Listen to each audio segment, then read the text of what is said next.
Buenas. En este pequeño comentario quería conversar un poquito sobre algo que ayer me propusieron en una supervisión que tengo con mis estudiantes de psicología de último ciclo. Uno de ellos me decía, ¿qué hacer en el caso en que una menor de edad sea testigo y de repente esté sufriendo maltratos, o sea, sea testigo de maltratos del padre hacia la madre y que incluso ella pueda también sufrir ese tipo de maltratos, ¿no? Al parecer esta menor de edad le había sido derivada por alguna institución, supongo que la escuela, para que la trate él. Y claro, esta persona, el estudiante, una persona bastante competente, pero todavía joven y algo inexperta, se sentía rebasada por eso, ¿no? Y bueno, no es para menos, no es una situación fácil. Más aún si el papá de esta joven, al parecer, está metido en situaciones delincuenciales, peligrosas. Entonces, ¿cómo tratar esto, no? La primera pregunta que podríamos hacernos es si esto, que tiene evidentemente consecuencias psicológicas, porque la jovencita está sufriendo, la está pasando mal, es principalmente un problema de índole psicológica. Puede ser un problema que tiene implicancias psicológicas, pero a mi entender es un problema social y principalmente legal. ¿Sí? Entonces, yo creo que el psicólogo, sin sacar el cuerpo de esta situación, no puede asumir todo el peso de la misma. No puede, creo yo, fungir de alguien que va a salvar a esta pobre niña de esa situación tan terrible que está viviendo y que incluso supone cierto riesgo, ¿no? Porque si estamos hablando con una persona o de una persona cuyo padre está metido en temas delincuenciales, hasta uno mismo podría estar en riesgo. Pero bueno, riesgos aparte, es una situación complicada. A la madre parece que sufre la violencia, no sé en qué medida habrá buscado ayuda, me imagino que no la ha buscado, de repente está muy atemorizada o no considera necesario que ninguna institución la ayude. ¿Qué hacer en estos casos? ¿Mm? La respuesta no es fácil, ¿no? Podríamos ir deshojando margaritas e ir viendo qué opciones se nos ocurren. La primera que yo le diría a las personas que estén en situaciones como estas es no carguen con todo el peso del problema.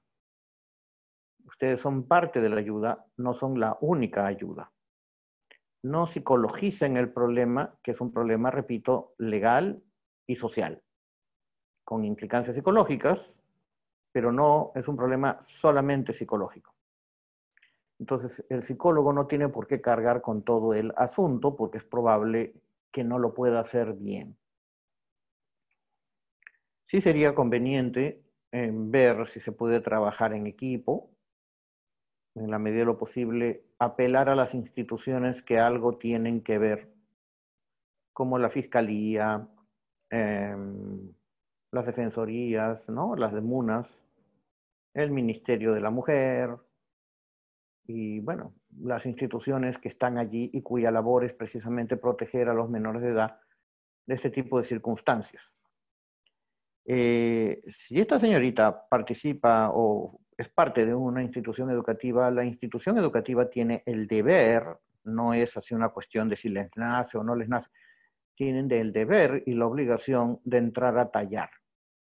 No solamente para pasarle la voz al psicólogo y luego que el psicólogo se haga cargo, sino como institución también mueva, ¿no?, los hilos de protección para que esta joven, y si es necesario la madre y otros miembros involucrados, puedan estar a salvo. Ahora, evidentemente, aquí viene el asunto. ¿Quién quiere mojarse con esto? quien quiere asumir la responsabilidad que le corresponde por el trabajo que está realizando.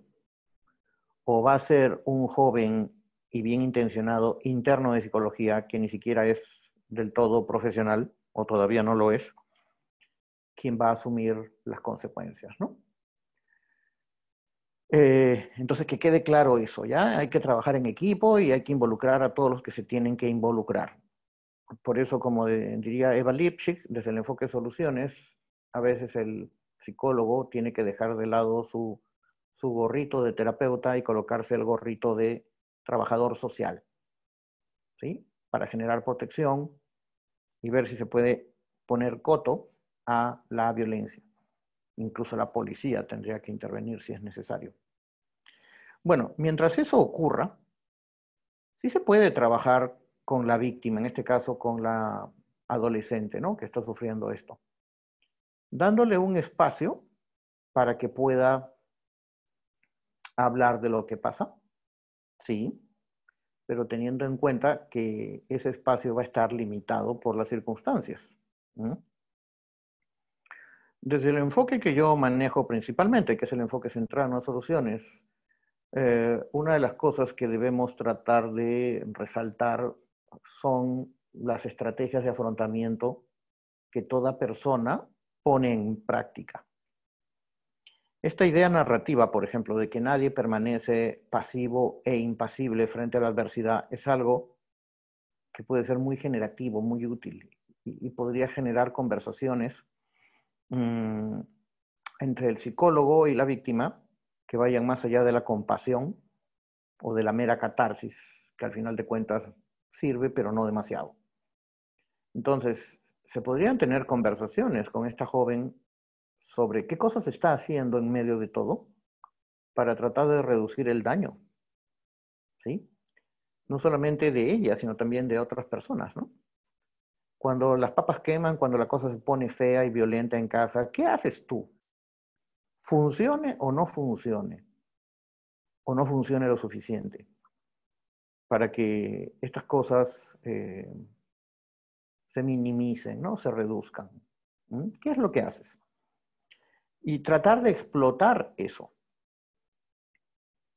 Y a veces puede ser temporalmente al menos más que suficiente con que la persona que sufre estas cosas las tenga marcadas, delimitadas, ampliadas, o sea, detalladas, y que se les atribuya control, ¿no? O sea, que la persona tenga claro cómo es que se le ocurrió hacer todo eso que de alguna forma trata de utilizar para minimizar la situación problemática, cómo se le ocurrió y cómo puede seguir implementando eso. ¿Mm? Eso es algo que es importante, tener conversaciones sobre ese tipo de cosas. No desesperarse, porque si no el psicólogo va a caer en la desesperación y en la frustración de no saber qué más decirle. No, explotemos lo que la persona ya está haciendo, saquémoslo a relucir, pongámoslo sobre el tapete, iluminemos todo eso y ayudemos a que la persona saque una conclusión de lo que hizo y de lo que puede seguir haciendo, aunque sea solo mantener el problema menos grave, impedir que empeore si se puede.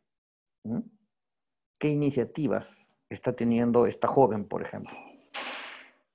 Resaltar las cosas que también esta joven quiere cuidar, aunque todavía no se sepa cómo lograr cuidarlas, pero por lo menos resaltar lo que quiere cuidar, lo que es importante para ella, ¿no?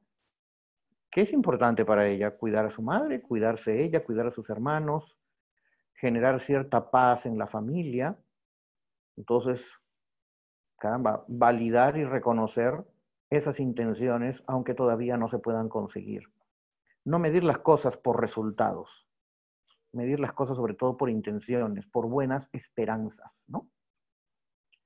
También es importante ampliar un poco qué otras personas pueden intervenir, ya no solo del ámbito profesional, social, ¿no? O sea, policía, instituciones, escuela, etcétera. No solo eso, sino también otras redes que la persona pueda tener, amistades, la familia extensa, de repente. De qué manera podrían de alguna forma participar y ver si es que pueden desde allí generar un cambio, ¿no? Porque tal vez esta familia extensa puede tener algún tipo de influencia sobre el padre o sobre la madre que la niña puede que no tenga. ¿Mm? Entonces,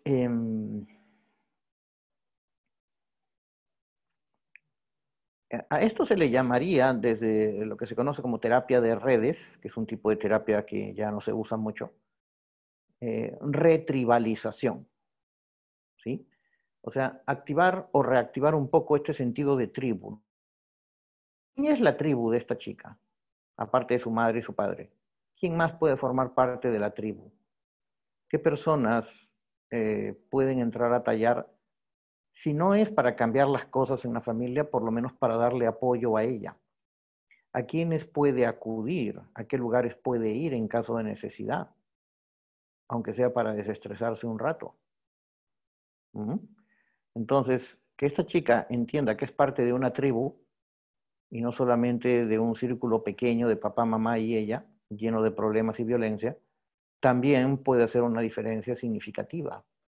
Entonces, ampliar la lista de personas disponibles, porque las personas también son recursos, ¿no? No solo las autoridades, también el círculo social de la persona. Entonces, por un lado tenemos, ¿no? ¿Con qué instituciones se cuenta que deban hacer su trabajo en este caso? ¿Qué cosas está haciendo la persona para mantener a raya el problema, aunque todavía no sepa cómo salir de él? ¿Con qué otras personas se puede contar? ¿Sí? Y bueno, de alguna forma el profesional, el interno, el psicólogo aquí, tendría que dirigir la conversación a todo lo que funciona, a todo lo que hay, y no a lo que no funciona y a lo que falta. Porque si no con eso,